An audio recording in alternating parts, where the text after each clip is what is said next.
Sony just released the world's first 50-150 constant f2 lens, and there's a ton of hype. But I've been busy running around California showing you exactly what this revolutionary lens can do. And if you stick around, I'll give you my thoughts after thousands of shots. First stop, Sequoia National Park.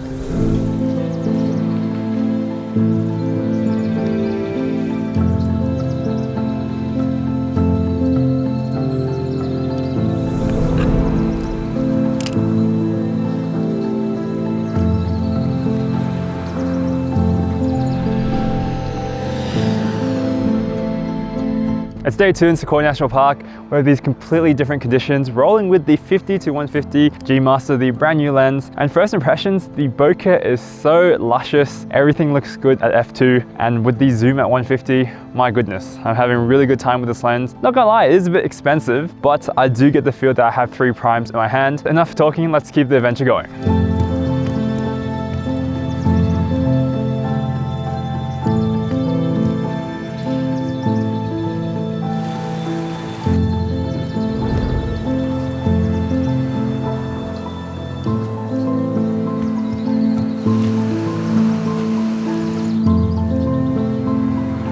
As you may have heard, this lens is incredible.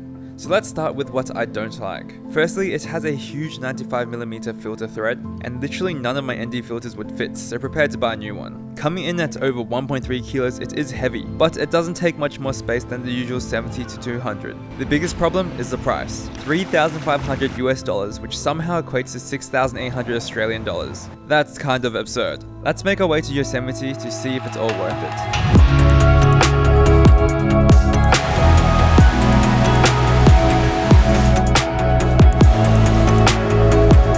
Day 1 in Yosemite and the weather sucked. However, the gorgeous bokeh and reach on this lens makes for stunning shots. It is important to note that there is no OSS on this lens. It does make things a bit shaky at 50mm, but honestly I didn't notice much difference at the longer focal lengths. But anyway, I am not missing on some good weather, so let's go chase a sunrise.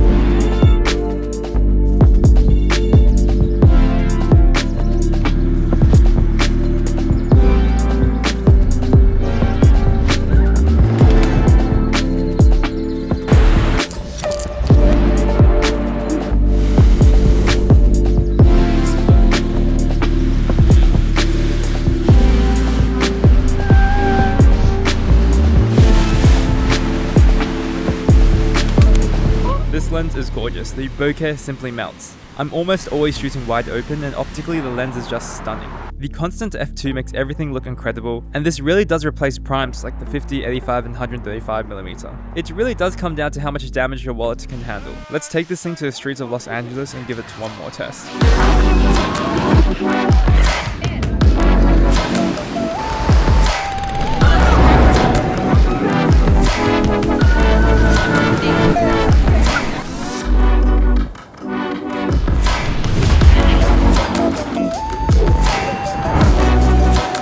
Now, as you can see, f2 comes very handy in low light, and the photos and videos coming out of this lens speak for themselves. However, let's answer the million-dollar question. Would I buy this lens? Unless I like lighting money on fire, no. Now question 2, is this lens better than the 70 to 200? I definitely think so, since for me, 50mm is more useful than 70, and 150 versus 200 is fairly comparable on the long end. The bokeh is definitely better on the 50 to 150, but you'd be surprised in certain circumstances, both lenses can look very comparable. Overall, this lens is the best of the best, which is reflected in the price.